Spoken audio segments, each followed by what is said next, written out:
style de vidéo. Parce que c'est vrai qu'on voit toujours les triggers, etc. Des roleplays, tout ça. Je me suis dit que je pourrais parler de certains sujets. Alors, je sais pas si je vais en être capable à la longue, etc. Mais j'ai pensé à parler de sujets personnels, des sujets, des histoires en fait qui me sont arrivées. Et, c'est vrai que j'en ai pas beaucoup vu sur YouTube des vidéos ASMR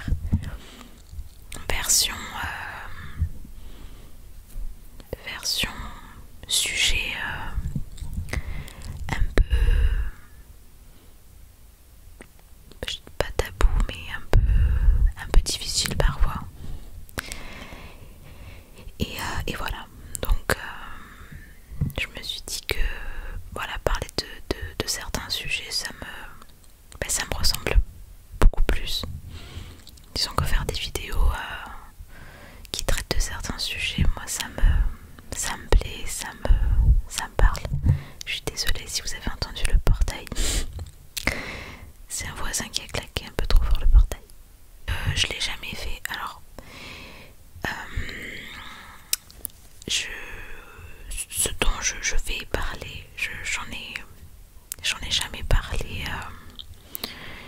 Si, j'en ai parlé à mon conjoint, à ma famille très très proche. Mais disons que beaucoup de gens ne savent pas forcément ce par quoi, ce que j'ai vécu en étant plus jeune. Et je sais pas d'ailleurs si ça me ferait du bien d'en parler, mais j'ai décidé de le faire puisque parler de certains sujets, voilà, comme je l'ai dit, c'est des choses qui me ressemblent plus. Donc je vais le faire. Je vais le faire aussi, alors je sais pas si ça aidera certaines personnes ou si certaines personnes se reconnaîtront dans ce que je vais raconter. Mais je pense qu'on voilà, on peut s'aider mutuellement si certaines personnes ont vécu ce genre de choses comme j'ai pu le vivre, que j'ai vécu du coup avec mon frère. Aujourd'hui j'en en parle plus parce que bon ben voilà, j'ai accepté. Moi je vais parler de mon géniteur, donc mon père. Je sais pas exactement par quoi commencer, je n'ai pas du tout préparé cette vidéo. Disons qu'aujourd'hui je n'ai plus du tout de relation avec cette personne. J'ai été obligée de vivre avec cette personne jusqu'à mes 21 ans je crois. Parce que je n'avais nulle part où aller, que j'étais beaucoup trop jeune pour partir. Mais en tout cas, voilà, pour moi c'est une personne qui existe, mais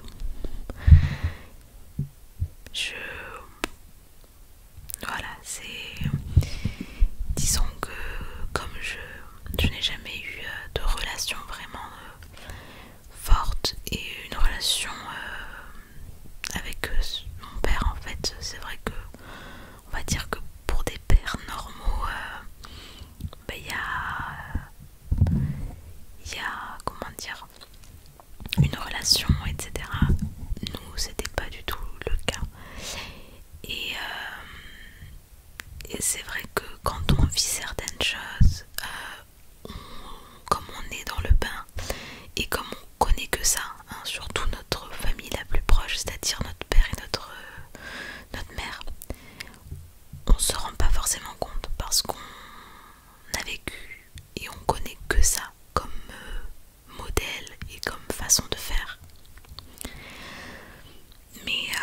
c'est quand on sort d'un milieu toxique, puisque là on parle vraiment de personnes toxiques et de milieux toxiques. Il n'y a pas d'autre mot pour qualifier. Et ben c'est qu'après, quand on en sort de ce milieu-là, qu'on se rend compte à quel point en fait ça peut être destructeur pour son estime de soi-même, pour de la confiance en soi. Et on comprend aussi petit à petit pourquoi on a des angoisses, pourquoi on a plein de problèmes en fait psychologiques, beaucoup de stress, enfin tout ça. Et, et on se rend compte voilà, de tout ça qu'après. Et moi en fait je m'en suis rendu compte après, quelques années après. Disons que voilà, cette personne, donc notre père, notre géniteur, et, était, je ne sais pas comment je dois le dire, une personne colérique et c'est très compliqué de trouver des mots, puisque pour moi ce que je connaissais en fait c'était je dirais pas que c'était normal, mais disons que j'ai connu que ça, donc voilà. Mais en tout cas une personne voilà qui est très colérique, c'est-à-dire que si un objet à lui n'est pas à sa place, et là moi je parle d'un stylo par exemple, un simple stylo, et ben c'est des cris, c'est des crises de colère en fait. Et c'est quelqu'un qui faisait obéir par la peur. Voilà. C'est alors verbalement, c'est quelqu'un et voilà, qui est violent verbalement et aussi physiquement. Donc les deux sont problématiques. Voilà, donc moi j'ai vécu dans ce milieu-là, avec une personne violente physiquement, très macho, c'est-à-dire que ma mère devait tout faire à la maison et lui absolument rien. Voilà.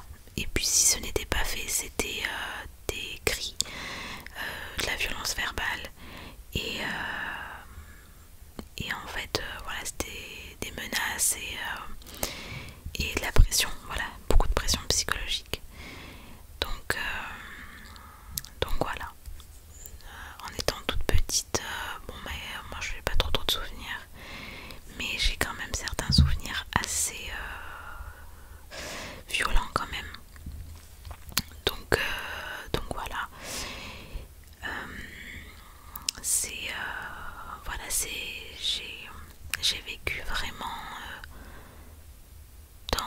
en fait c'était très étrange parce que il y avait des moments où ça allait, où cette personne était très joyeuse, tout allait bien, et ça annonçait souvent c'était le beau temps avant la tempête, parce que généralement peu de temps après c'était des crises de colère. Voilà, mais vraiment pour la moindre chose en fait. C'est-à-dire que on avait aussi, mes parents avaient des amis et petit à petit, avec le temps, il s'est arrangé pour se couper de toutes les personnes qu'ils avaient autour. Donc voilà, c'était vraiment des prétextes. C'était souvent par rapport à l'alcool. Donc cette personne avait l'alcool méchant, ça c'est terrible. Et donc les soirées se finissaient toujours mal. Moi je sais que par exemple il était violent verbalement, donc envers ma mère, et ça pouvait être avec nous si jamais quelque chose n'allait pas. Et je me souviens, je me bouchais les oreilles en fait, comme ça. Je me mettais contre la portière et je faisais le chemin comme ça de retour à la maison, parce que j'avais peur. c'est le genre de personne qui régnait en fait et qui se faisait obéir par la peur. Et étrangement, c'est le genre de personne qui se faisait bien voir en fait à l'extérieur, donc avec les gens, très charmeur, très il se montrait toujours sous son meilleur jour. Et c'est à la maison que ça se passait pas bien et qu'il était vraiment lui-même. Voilà, donc il y a eu de la violence physique, de la violence verbale. Et je suis sortie de cette maison, de ce milieu. Et c'est la meilleure chose, une des meilleures choses de ma vie qui me soit arrivée, c'est d'être sortie de ce cercle-là. Parce que c'est complètement destructeur. Et encore aujourd'hui, j'ai cette petite voix dans ma tête qui me... comment dire, qui va me rabâcher que je suis pas assez bien, qu'on ne peut pas m'aimer réellement. Voilà, des choses très négatives. Et je me rends compte que c'est tout simplement en fait la continuité en fait de l'image que cette personne me renvoyait de moi-même. Et comme j'ai vécu tout le temps comme ça, et même pour moi, mon cerveau il s'est créé comme ça. Et ça peut aussi expliquer pourquoi je n'étais pas...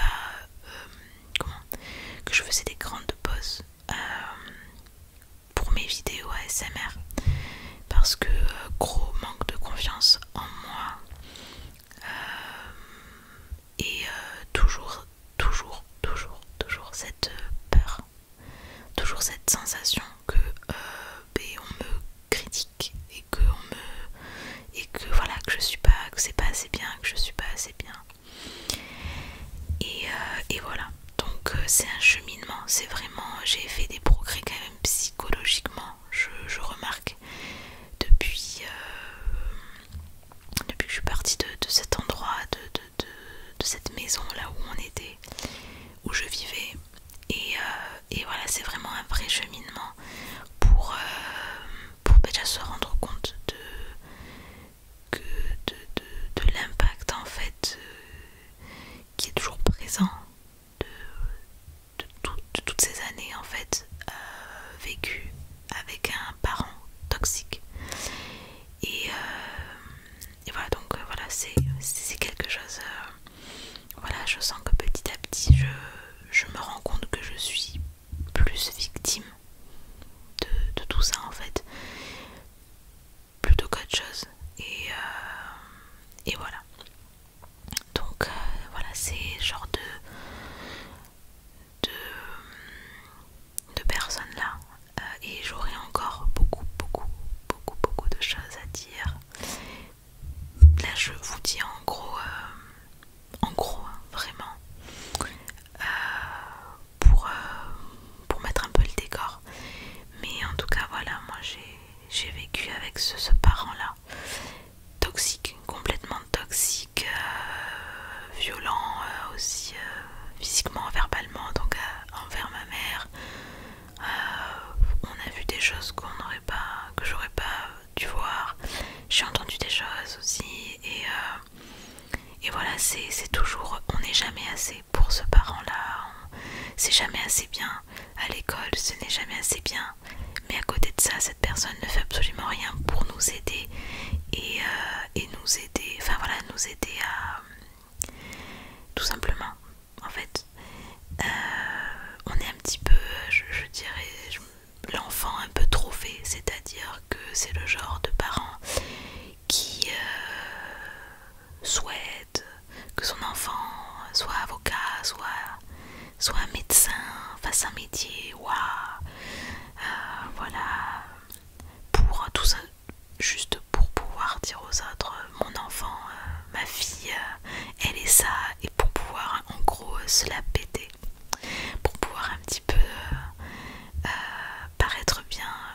yeux des autres, alors qu'en fait il n'y a rien du tout derrière tout ça.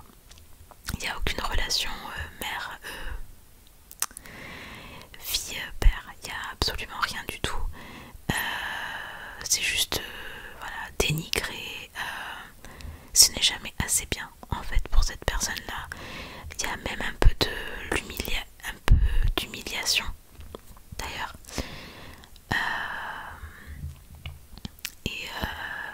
Et puis voilà, donc c'est vraiment c'est très très compliqué quand on vit dans ce milieu là. Et d'ailleurs si une personne se reconnaît un petit peu des traits de son parent dans ce que je dis, attention attention, parce que c'est pas normal en fait. À partir du moment où une personne et un parent vous dénigre, vous fait vous sentir mal, vous angoisse, vous fait peur surtout, vous fait peur vous donne des menaces de violence physique, c'est pas normal du tout. Et non, tous les parents ne sont pas comme ça, et heureusement d'ailleurs. Donc voilà, ce n'est pas du tout normal. Il faut, enfin voilà, si vous avez l'occasion vraiment de pouvoir partir, même si je sais très bien que c'est très très très compliqué, surtout quand on n'est pas majeur, mais vraiment la meilleure chose que vous pourrez faire pour votre santé mentale, c'est de fuir un milieu comme ça, parce que vous allez voir que même après, à l'âge adulte, vous allez pas être bien dans votre tête déjà, et puis vous allez avoir beaucoup de mal. Ça va être très compliqué, pas impossible, mais très compliqué de changer votre état d'esprit sur ce que vous pensez de vous-même, sur voilà, sur l'opinion que vous avez de vous-même, sur votre façon de vous voir. Moi en fait, en photo, quand je me vois, encore que là ça va, mais quand je me vois, j'ai toujours cette image négative de moi-même, où je me trouve jamais bien, où ouais, c'est très triste en fait. Et tout ça en fait, c'est des années au lieu d'élever son enfant, de l'élever dans le sens de le surélever en fait, de l'aider dans son estime de lui-même, de vraiment faire en sorte que son enfant soit bien. Et ben en fait non, il n'y a rien de tout ça, c'est du vide complet, parce qu'évidemment mon géniteur ne s'occupait pas de nous, voilà, c'était ma mère qui s'occupait principalement de nous, mais lui tout ce qu'il fallait en fait, c'est que ses enfants lui obéissent, et c'est tout, et qu'ils le respectent, surtout respecter, et c'est tout. Après le reste, il n'y avait pas grand chose. Alors je peux pas dire qu'il n'y a pas eu des choses bien qu'on a vécues, parce qu'il y en a eu, mais le souci c'est que il y avait des choses bien, et après il y avait des choses pas bien, et le problème c'est que quand c'est récurrent et que voilà, c'est compliqué.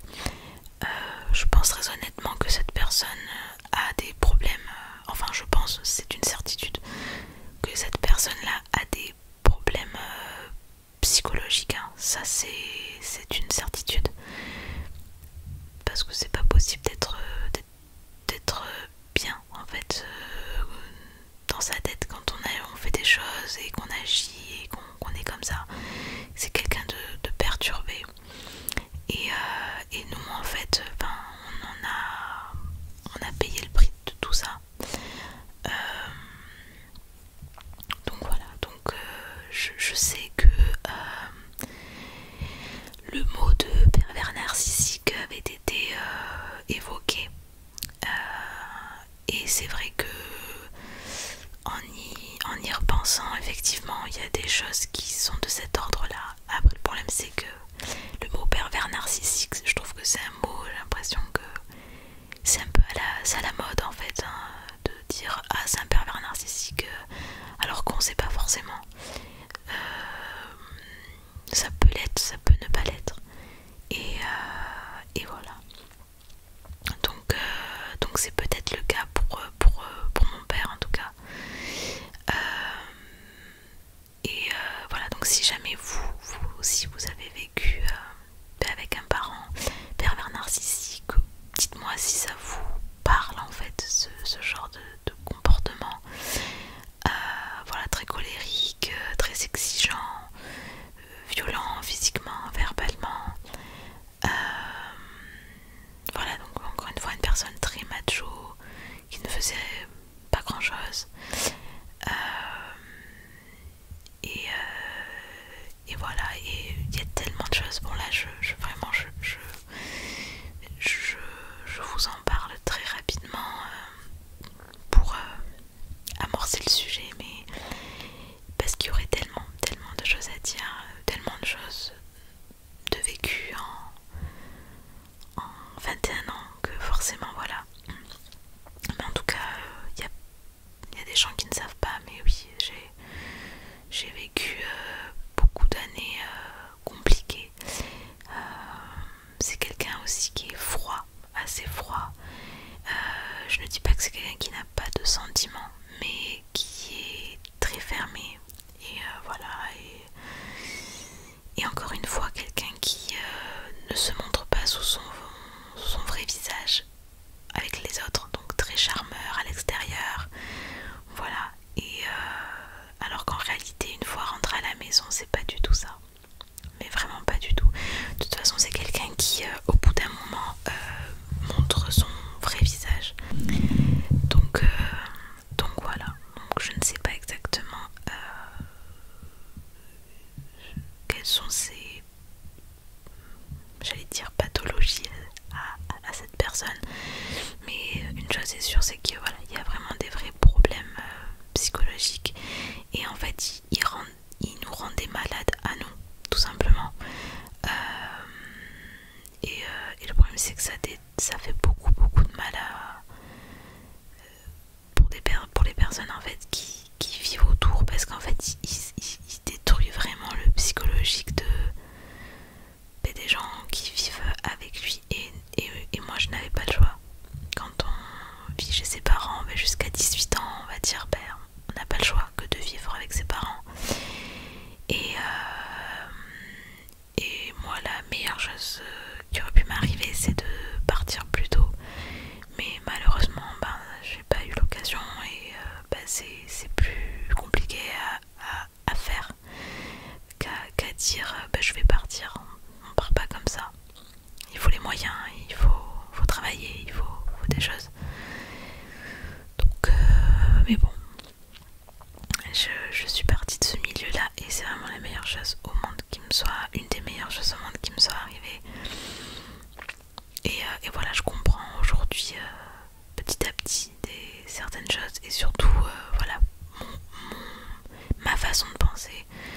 Et j'arrive petit à petit, mais vraiment ça prend du temps, à me dire que en fait il n'y a pas de raison que moi je m'empêche de faire telle ou telle chose parce que je trouve que ce que je dis ou ce que je fais c'est pas assez bien, parce que je vois ce que les autres personnes font et je me dis elles si elles le font, pourquoi moi ce serait ridicule, pourquoi moi ce serait, voilà, tout simplement. Et ça prend du temps, c'est vraiment ça prend du temps de changer sa façon de penser, sa façon de se voir.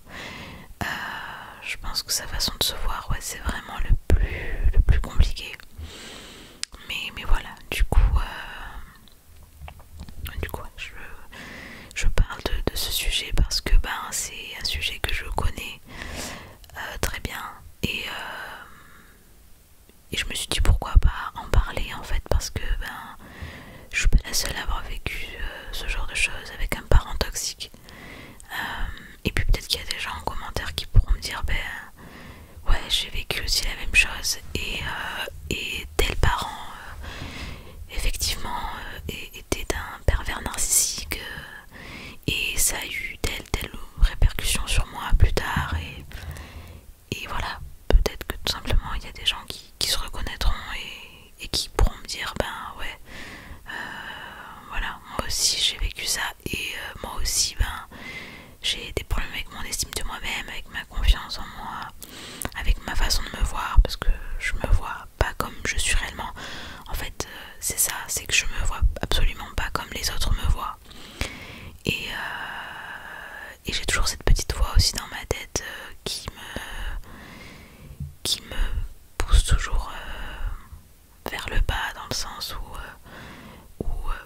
les autres te critiquent ou t'es pas assez bien ou ci ou ça, enfin c'est voilà, en gros t'es pas assez bien et ça c'est vraiment la continuité en fait de ce que j'ai reçu comme éducation depuis toute petite, voilà. Et voilà, donc voilà, c'est mon vécu, c'est ce que j'ai vécu et, et voilà, donc je pourrais en parler un peu plus. Euh, et ça me plaît vraiment de parler, voilà, de sujets un petit peu importants comme ça, enfin de sujets sérieux, de choses qui changent un petit peu, on va dire, des vidéos ASMR. Mais moi ça me plaît de parler de tout ça. Alors là j'ai absolument rien préparé, hein. Je parle vraiment au fur et à mesure de ce qui me vient en tête. Mais ce serait intéressant de préparer un petit peu plus pour pouvoir en fait en parler davantage tout simplement. Donc voilà. Je pense que pour ma petite introduction, ce sera bon. Et puis voilà, s'il y a d'autres choses qui me viennent, de toute façon, j'en parlerai aussi. Et voilà. Du coup, on se retrouve pour une nouvelle vidéo. Et je sais pas encore si je ferai peut-être une deuxième partie de cette vidéo là en fait. Ou peut-être pas, ou peut-être que j'aborderai un autre sujet. Mais voilà. Là c'était vraiment évoquer le fait que j'ai eu un parent toxique qui m'a qui m'a bousillé un peu ma façon de me voir. Et ça a forcément des impacts dans ma vie de tous les jours, forcément. Donc voilà, on se dit à bientôt dans une nouvelle vidéo. J'espère que c'est un format qui vous plaira d'aborder des sujets comme ça, des sujets tout simplement. Et en tout cas moi c'est ce qui